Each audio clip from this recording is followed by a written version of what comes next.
Berg, your host of Something in the Water, the podcast where we dive into the world of water, from luxury mineral springs to the challenges of access, environment, and industry for a deeper understanding of what we drink. Welcome back to our second episode. We have a big episode today. In fact, it might be our longest one, so buckle in. And because there's a lot to learn today, let's have a little warm-up.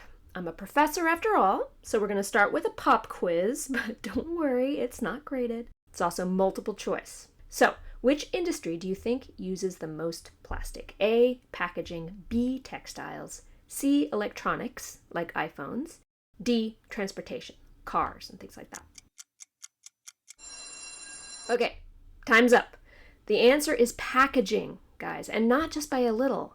Worldwide, as of 2018, the packaging industry takes up 46% of total plastic production. That's almost half. So, packaging and plastic are a big issue. It's something we all have to confront, and it's something that comes up a lot in the fine water circles.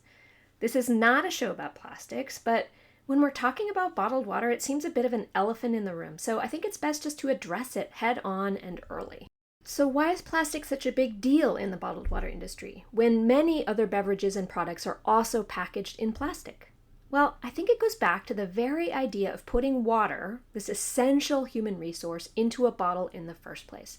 So because we already have that awareness, everything people do in the water industry is highly scrutinized. The industry becomes a focal point for this discussion about waste and plastic pollution. I say, fair enough. Let's address that elephant in the room. We have two really interesting guests today. The first is my former student, Malia Elder. I worked with Malia when she was a student at the American University of Paris, and she wrote an amazing thesis about plastic and environmental racism.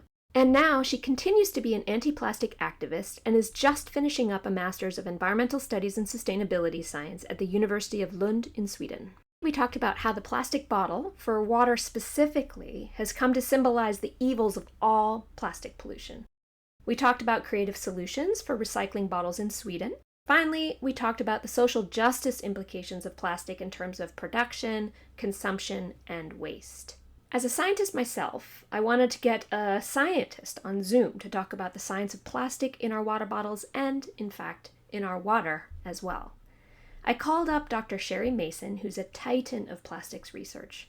We talked about how plastic from all sources gets into our earth systems, how plastic from bottles gets into our water, and how it even finds its way into our taps. Sherri tells us all about the study she conducted to find this out, just how much plastic there is, how it gets there, and how using filters or drinking water from a bottle instead is not the best way forward.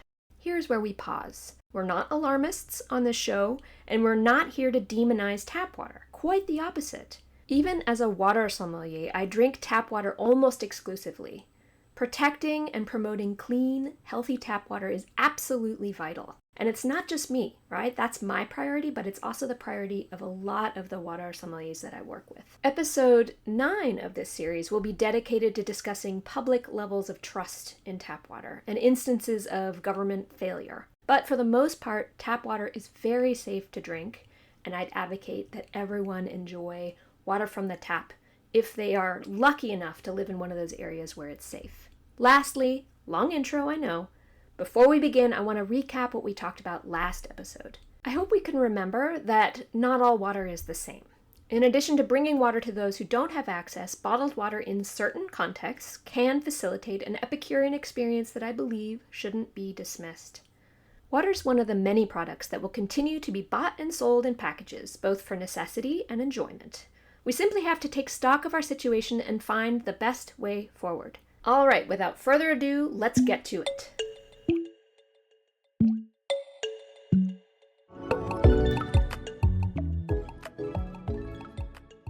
Malia, it's so good to see you.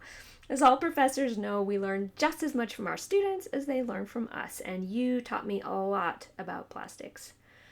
First of all, thank you for coming on the show. I think you're the perfect person to ask this question because you spend a lot of time in activist circles. But something that I've started to notice since I began hanging out with water producers is that it seems like we all know that plastic is this huge issue. And we all seem to realize that the plastic water bottle specifically is this symbol, one that's met with condemnation and is used to represent all plastic pollution. If we're doing a podcast about, I don't know, lettuce, which often doesn't come in plastic, but might sometimes, plastics either way probably wouldn't be so much a part of the conversation. I want to ask if you have any thoughts on why the plastic water bottle has become such a symbol. Yeah, I think that every environmental issue or social movement usually has a symbol of some kind, something to like represent the bigger picture. It would be accurate to say that the anti-plastic movement has somewhat used the water bottle as their symbol. I do think it's faulty to think that like the water bottle specifically is the issue. I think that most plastic activists may say that like, oh, it's such an iconic symbol that everyone knows and everyone uses. It's also quite like aesthetic. I think it'd be quite ugly to have like a flag with like a plastic bag on it that's kind of like mushy and deformed, or like it's harder to draw, but like a bottle is so simple. It is a product that a lot of people buy quite regularly and interact with. Anyone knows what a plastic water bottle looks like, and everyone has bought one at some point in their life. I think that's why it's kind of like naturally developed as this main symbol for the anti-plastic movement. But I do not think it's fair to think that one symbol means that there isn't like a bigger story behind the movement.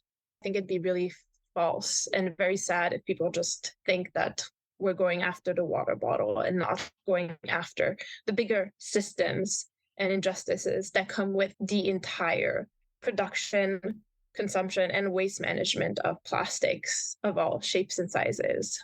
Yeah, I think that's really true. And I want to pull more focus towards that bigger story, not only to sort of reduce demonization of bottled water in certain contexts, but also because I think that missing the bigger story comes with its own problems. If people think that their work is done if they never purchase another bottle of Dasani, then I think we're in trouble. Maybe to take a step towards understanding that story, I've heard you use a metaphor a number of times that has to do with a running tap. Would you mind sharing that with us? I love the running tap and mop metaphor. I actually borrowed it. I think it existed before, but I did borrow it from this anti-plastic NGO called Wasteless in southern India. But the idea is that if you were home and someone left a running tap and there was water spilling all over your apartment, your first reaction would be to close the tap, to stop the water from pouring, and then to clean up the mess. However, working with plastic, there's such a focus on plastic waste management that it very much is as if we left the tap open and kept mopping the floors and trying to get rid of all this waste while the waste was still being produced and still pouring everywhere. And so it is very inefficient to only focus on plastic waste without also focusing on plastic production and the source of where that waste is being produced. So I think that's where the metaphor comes from. Oh, I love the imagery that that creates. It also kind of begs the question of who controls that tap. Something that's talked about a lot is the individual responsibility that we each hold to the environment. I think this discussion has merit and it can be a really useful way of unifying and rallying people, but that tap, with all plastics, not just bottles, is typically controlled by these giant companies. Sometimes I worry that that individual responsibility narrative is used by these companies as a sort of scapegoat to shift the blame. After all, the Do Not Litter campaign in the US was started by the companies that were producing the packaging that ended up out in the environment, right? So they shifted blame from themselves to the consumer. I want to hear your thoughts about any value you think there is in focusing on the consumer habits, or if you think it's better to sort of name and shame the larger actors. Or if you even think that blame game is one worth playing. I think maybe it's less about like assigning blame and more about assigning responsibility. But I think that's like how I would like switch it in its framing. Just because I think there's space for individual change and of course systematic change or bigger capitalistic systematic change. And I think both have to happen at the same time. I don't think we should just focus on individual behavior. But then I do see a perspective where we, and I'm guessing most people listening to this podcast are going to be people from the Western world. And it's important to think that we are the ones causing the most harm to our planet.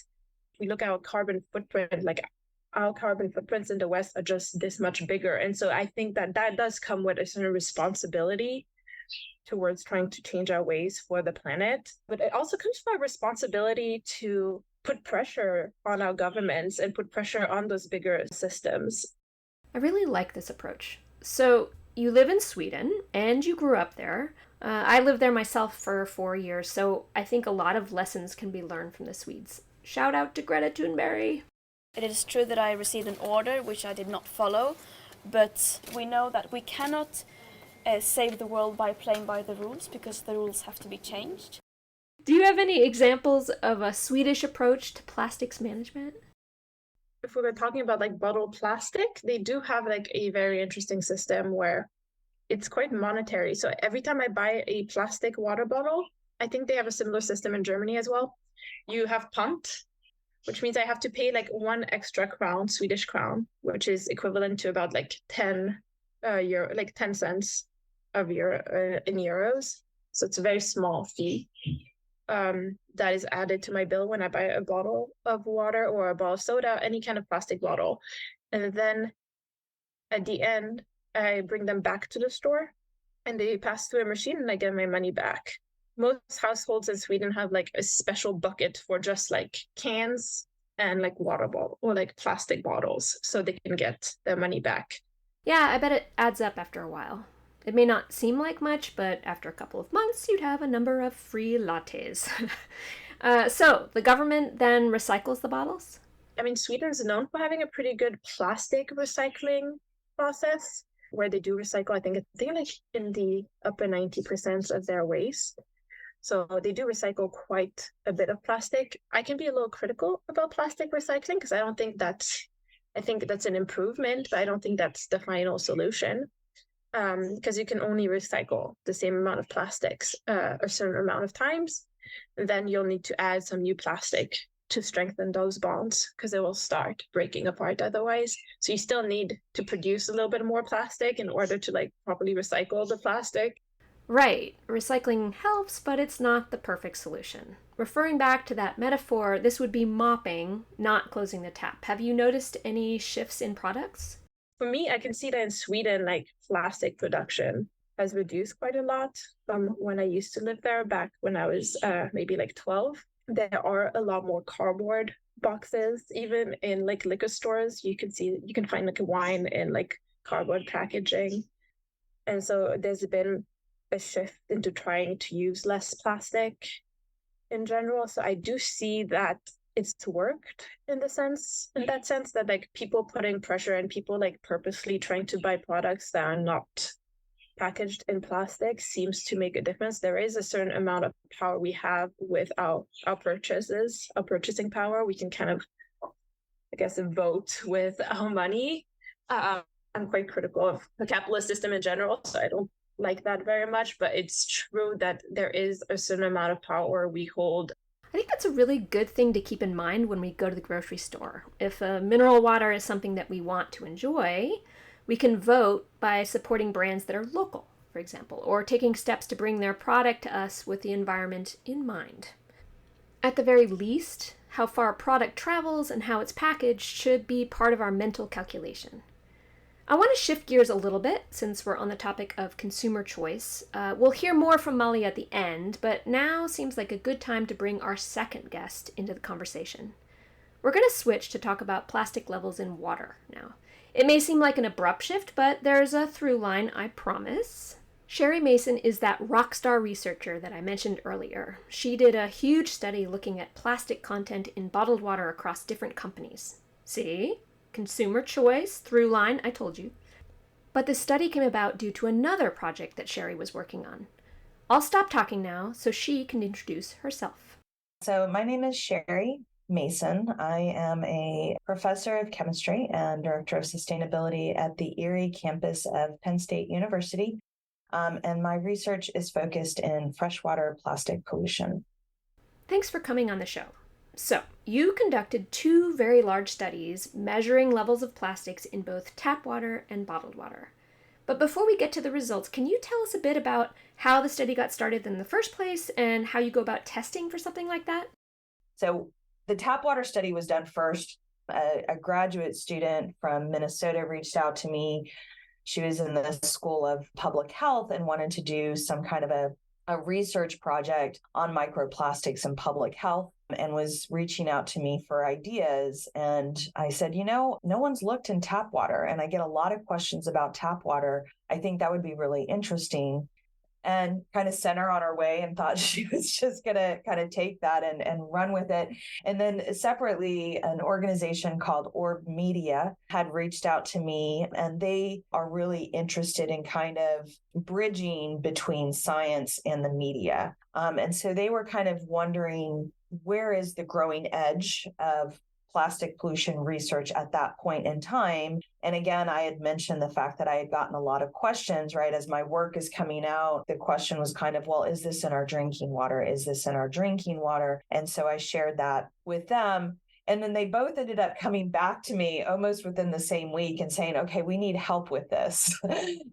So it became a collaboration between my research lab, this graduate student who I was distance mentoring, and Orb Media did a lot of the outreach, and they funded it. We wrote up standard operating procedures, SOPs as they're known for short, and said, okay, this is how you collect a sample. So it was kind of a citizen science kind of initiative where we asked people, we would send them boxes that had a sample container, that had the standard operating procedure, it had a label so they could send it back. And it had a form we're coming from. And then once we had these 2 sets of data, we merged them together to understand, sample XYZ112 came from, Argentina or something like that.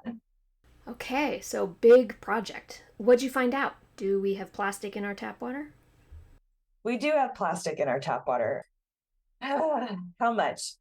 So we did a global assessment of tap water. So we collected over 100 samples from across the globe, from anywhere from kind of developing nations to fully developed nations, several obviously here in the United States, and analyzed them and found on average globally about 4.5 pieces of plastic per liter of tap water, which the fact that it's there obviously is a little concerning, but it's not.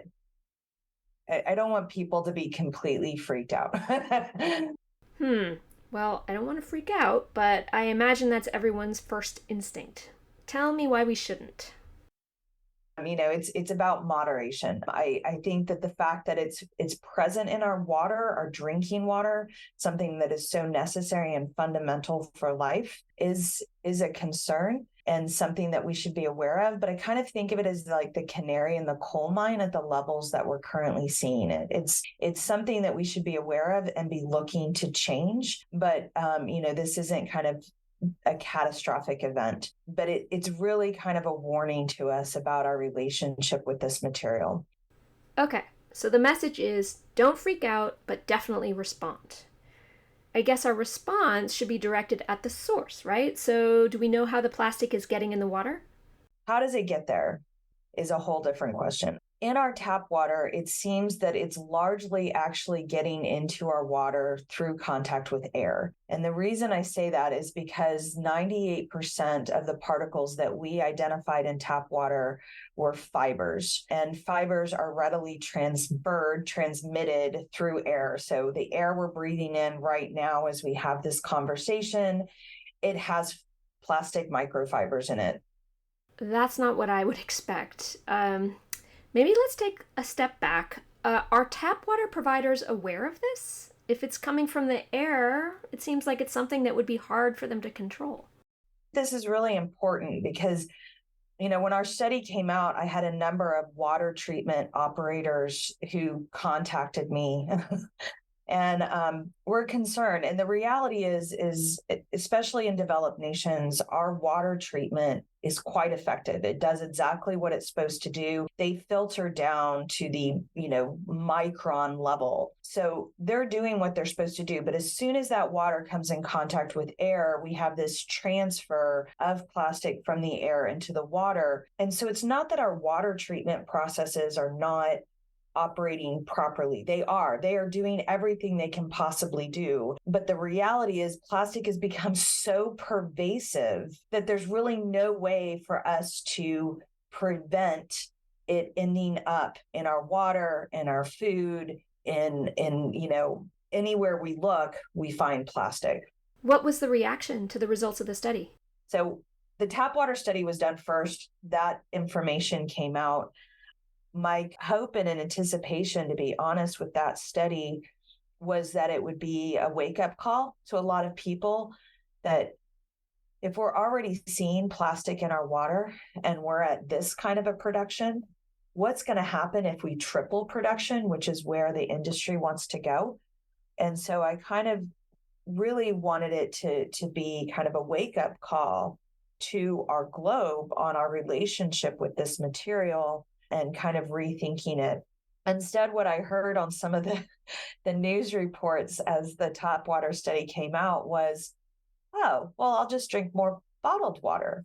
And it was honestly, it was really depressing. It was really, really depressing. And also speaks volumes to how good marketing is, right? So you have these companies that are marketing their product as being clean and pure, wrapping it in plastic. People still think that it's going to have less plastic than something that comes out of their tap, right? That has very little contact with plastic items, maybe only like the pipes or something like that, right? So is this response what prompted the bottled water study?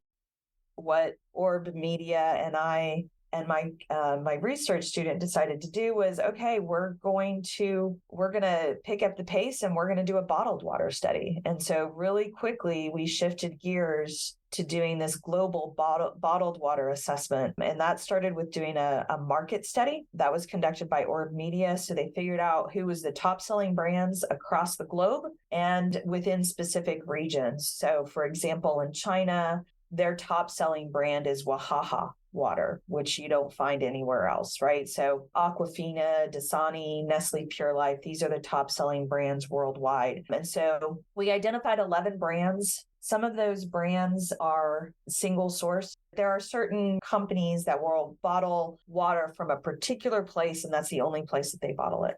There are other places like, Nestle Pure Life, Aquafina, Dasani. If you have a tap and you'll sell them the water, they will bottle it right from your house, but it's all under the same brand. And so those we sampled in multiple locations. So from the United States, from say, somewhere in Europe, from somewhere in Asia, we would sample them in different locations. So it was 11 brands, but 19 different countries that we purchased those from. And out of each case of water that we received, we usually pulled out 10 bottles from the 24 that generally were shipped. And we would analyze those 10 bottles for those 11 brands. In bottled water, you find significantly more plastic than you do in tap water. So in tap water, the number was, 5.5 pieces of plastic, mostly fibers, 98% fibers per liter of water. Within bottled water, the average was 325 pieces of plastic per liter of bottled water. Most of that plastic was not fibers, it was rather fragments. Fibers were the second most common shape. And the importance of that is that tells me as a scientist that there's a different source of where that plastic is coming from. So the majority of the plastic within bottled water seems to be coming from the act of bottling the water or opening the bottle of water. It's from the packaging.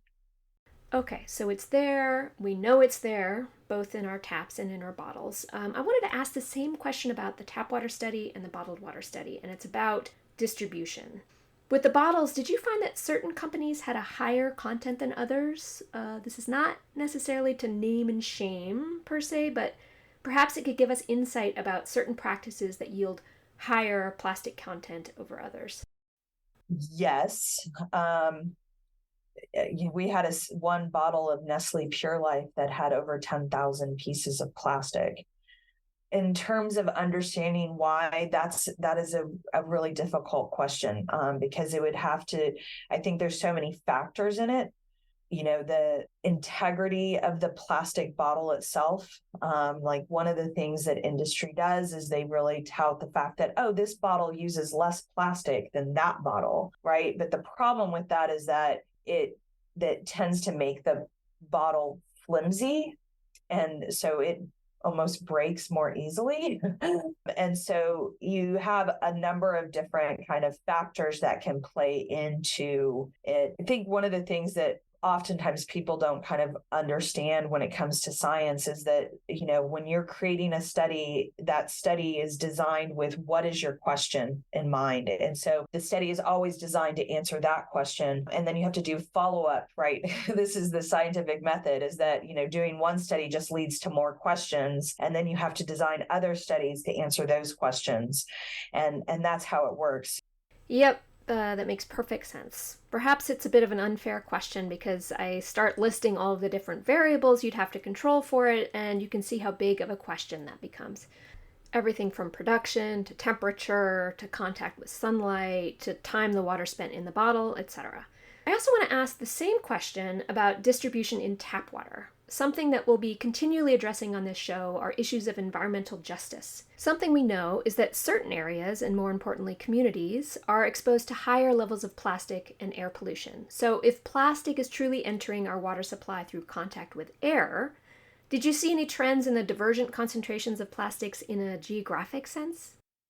Yeah, so one of the things that we asked in the survey that we gave people when they were bottling their tap water was where their water came from, because we were kind of really curious if we would see those variations. What we discovered basically is that people don't know where their water comes from. Some of the questions that we were interested in understanding as part of that tap water study, we just weren't able to answer because of lack of general knowledge. We did find, it was kind of interesting. The one thing that we could at least locate was we compared developed nations to developing nations. And so I expected developing nations to have higher concentrations than developed nations. And it was actually the opposite.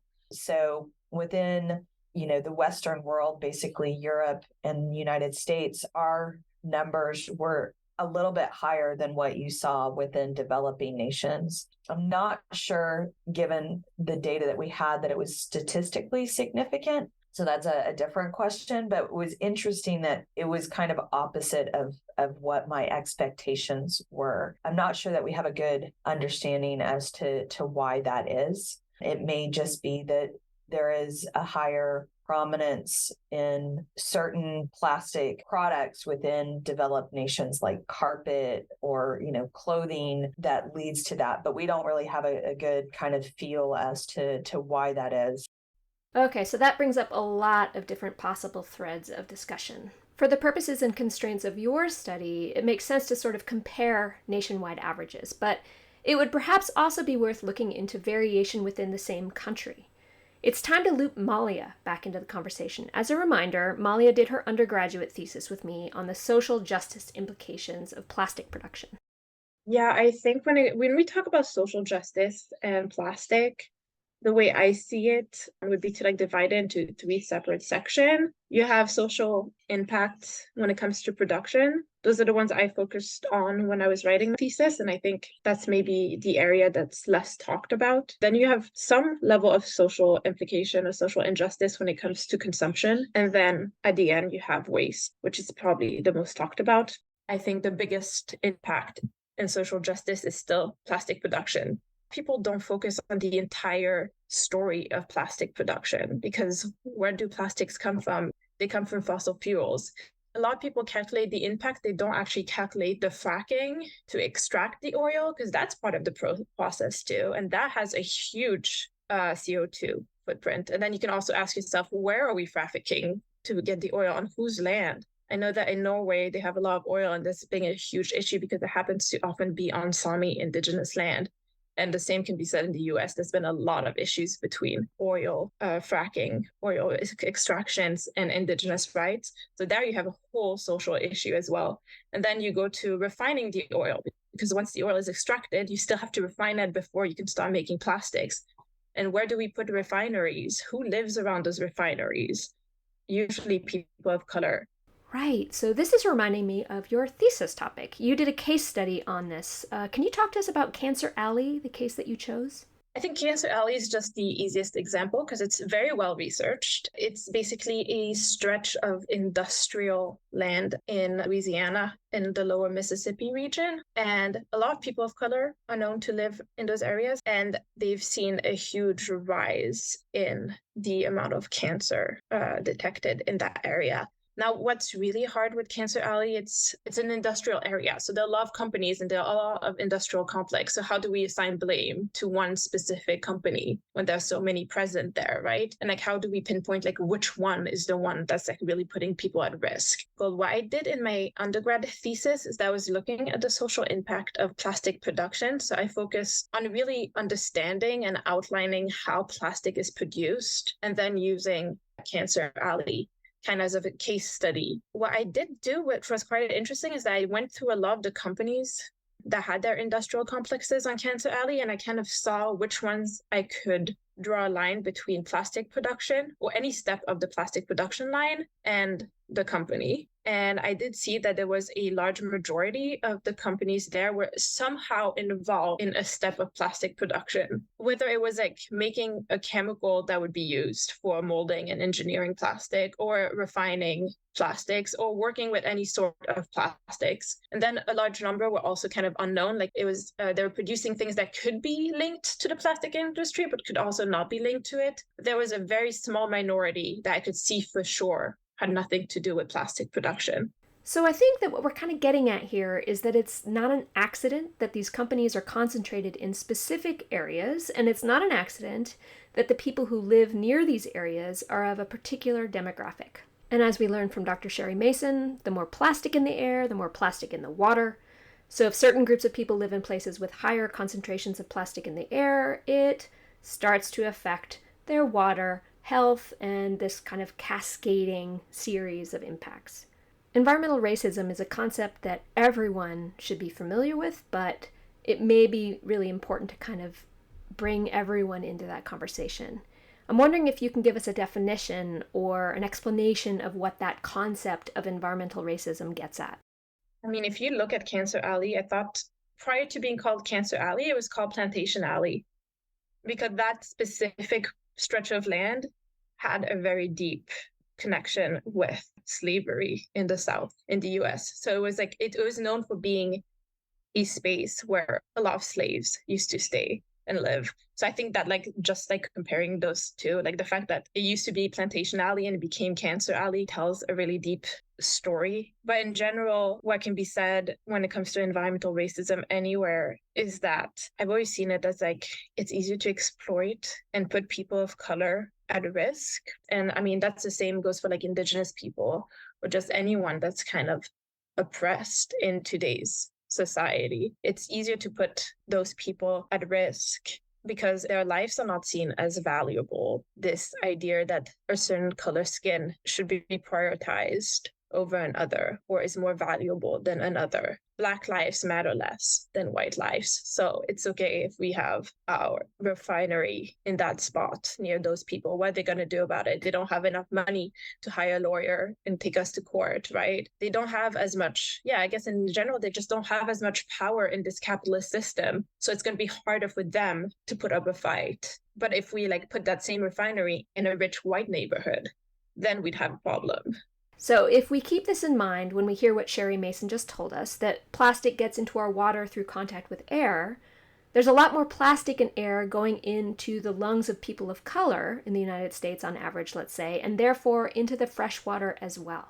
Another link I can find between Malia's work and Sherri's is that global north, global south divide.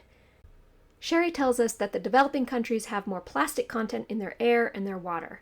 But Malia explains that the social injustices of plastic extend beyond the production, like we see in Cancer Alley. The consumption and disposal of plastic can be problematic. A lot of plastic waste in the past, but also to this day, it has been like imported to other countries. And so just the general idea that our waste can just be brought to usually a non-Western country and kind of like dumped there is inherently problematic. And there you can definitely talk about environmental injustice and environmental racism. It's gone a little bit better. I think now we're at around 2% of global plastic waste is exported. But still, when you look at the exporting, it's either between two Western countries or a Western country and a non-Western country. So it's never the global south exporting to the global north. It's only in one direction. Even if we just think 2% of the world's plastic production is still like a huge amount of plastic just being dumped into countries where they don't really have the right infrastructure to take care of it. And it's quite literally ruining their lives and environments. So then we can probably even attribute some of the plastic content in air and water in the global south to Western consumption. Speaking of which, can you explain the social injustice aspect of consumption? And when it comes to the consumption of plastic, I think the injustice is more focused on the fact that we still have very little knowledge about exactly how plastic is affecting us. It's a product we consume every day. We're always exposed to it. We don't always know how it impacts our health. And so I do think that's like a form of injustice as well, because we do deserve access to that knowledge as plastic users, and we just don't have it. We know that certain kinds of plastics can cause cancer.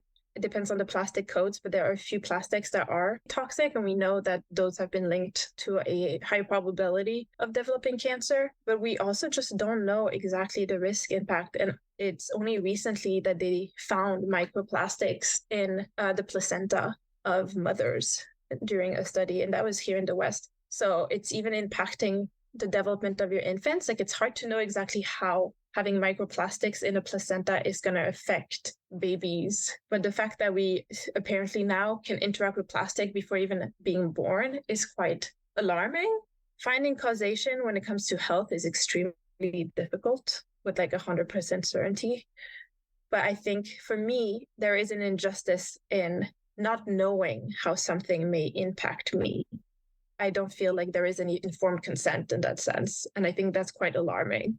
I hadn't thought about the informed consent aspect of plastic use. I guess that's why the work of Sherri Mason is so important.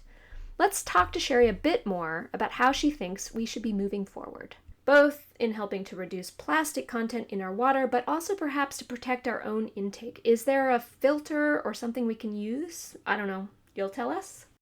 So, I mean, number one is to just reduce the amount of plastic that's in your lives, right? So drinking tap water over bottled water, I know that there are places like the tap water is not safe. And so obviously there are exceptions to every rule, but generally speaking, our tap water is exceedingly safe. It's much more regulated and tested than is bottled water, which has no regulations on it. So highly recommend people just kind of think about how is plastic making its way into your life and finding ways to reduce that. But then also just thinking about your food and how you're purchasing that, how you're packaging and saving that. So finding ways to reduce your plastic usage at a whole is really important.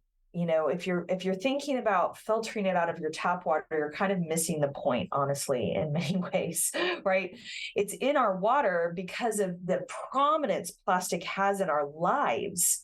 And so that's really where you have to focus, is understanding what we have to do is lower the production of plastic. And that means everything we do, from how we wash our laundry, right? So finding ways of getting laundry detergent to your house that is not packaged in plastic, shampoo, conditioner, food, anything. Just start looking around your life and go, do I really need this in plastic? Is this the only way I can get this item into my life? And so really kind of thinking about ways to reduce your plastic usage is ultimately how we get it out of our water. That's the biggest thing. Because if you think about it, most filters are plastic. So if you're trying to reduce your plastic, like you filter it out of your water and it goes into a filter, and then what are you doing with that? You're going to throw it away? Most filters seem to be more of a delay mechanism than an actual filter. So they'll initially filter the plastic out, but it's kind of like in soil, the more water that runs through that filter, it's going to push those plastics through. And so you delayed it. So maybe it's not in your first glass of water that you got out of your filter, but it's in your 10th glass. You didn't really solve the problem. I would suggest that, the levels that we're seeing in tap water right now, I don't think are alarming. I think they're concerning, and I think that they should cause people to rethink the relationship with this material. And if you really want to reduce the plastic that's making its way into your body, rethink your relationship with this material and find ways to reduce your plastic usage as a whole. That's really good advice. And also something that we're kind of addressing on this show is how the plastic water bottle specifically has become a symbol for all plastic pollution. And how some people may think that if they just make the switch away from bottled water, for example, they've done all they need to do. But it's good to remind ourselves that there's a lot more ways that plastic is all around us. And while we do this, you'd recommend that people still should feel safe to drink tap water, unless they've been told in a specific context not to? Yes. And this gets back to the fact that bottled water is not regulated. It doesn't abide by the same regulations that tap water does. So a tap water, right, a water treatment facility has to report hourly a certain number of times what, certain chemicals that they're testing for. And so when people like, for example, in the United States raised the alarm that there was lead in, water in, Flint, Michigan or Baltimore. You know why we know that? Because of regulations. You know what we don't know about the bottle of water you're drinking? If there's lead in it, because there's no regulations. There's nobody testing for it, and there's no requirement of that testing or the reporting of those testing results. So even if a company is doing it just, because they want to be good stewards or something, they don't have to report that information anywhere, and they don't have to report it on a continual basis in a publicly accessible forum. You can go online to your water treatment facility and see their results. None of that is required of the bottled water industry. Well, Sherri, I want to thank you so much for taking the time to talk to me today. I definitely learned a lot. Before we start to wrap up this episode, I want to ask both of our guests if there's anything else that they think we missed today, or anything else that you'd like to add. Let's start with Malia. I think we just need more education about plastics. I think it's crazy that it's a material we interact with every single day. Yet if I walk up to most people and I ask them if they know anything about the 7 plastic codes, they'll say no. And that's kind of crazy. If I ask them if they know which plastics are known to be safer and less likely to leach into their food or their water, and which plastics are known to causing cancer or having a higher probability to give you cancer, most people will say no. I think that's really scary. So I do want to see like an educational movement when it comes to plastic. If we're going to continue using that material, I do think that we also need to be educated about what we're using and what we're putting in our bodies. I think it would be actually quite interesting if the water industry partook in creating an educational campaign or trying to educate their consumers. Then I do also think that there are ways of moving away from one-time use plastics. All right, Sherri, same question. We go looking for life on other planets. We look for water. And we look for water because, to our knowledge, you can't have life without water. That's how fundamental it is. And so I wish people appreciated it more. As a chemist, it's my favorite molecule. it's amazing in so many ways that, I could spend just an hour talking about how wonderful water is and how unique on a chemical standpoint that one little molecule of 3 atoms is. So I think it's important for people to recognize and to understand that by being kind and thoughtful with regard to water, you're being kind and thoughtful with regard to all of humanity and every living thing on this planet. Very well said. Thank you, Sherri.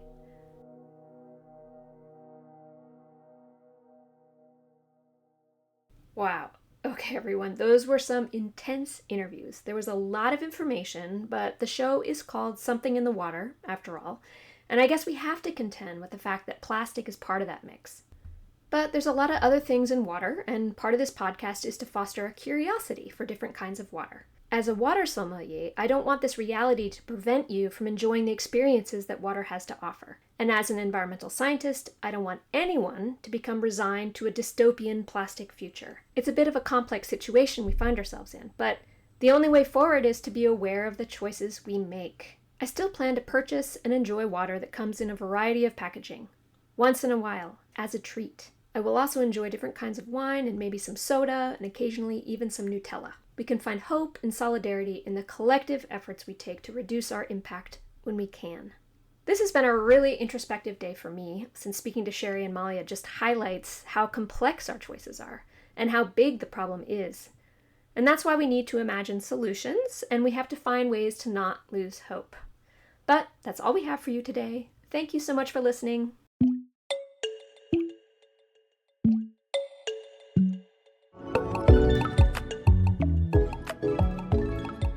Thank you for listening to the second episode of Something in the Water. Please join us back here wherever you're listening to this next week when we talk to Dornbinder. He runs a bottled water company called Crag, where he bottles water straight from the source and he uses reusable glass bottles. I'm your host, Elena Berg. This podcast was produced and written by myself and Clark Marchese. This episode's guests were Malia Elder and Dr. Sherri Mason, and we've put some information about them in our show notes. This is a Pine Forest Media production, and full transcripts can be found at pineforestpods.com. The music you're listening to was produced by Joseph Salvat, my friend and featured guest on the show. Cover art was made by Sarah Glavin, and the show was edited by Clark Marchese. Finally, thank you to the American University of Paris for making this podcast possible. Writing a review and giving us a 5-star rating is the best thing you can do to help us so we can make more sciencey podcasts in the future. As a scientist, we've got a lot more to cover than just water. Okay, bye-bye for now.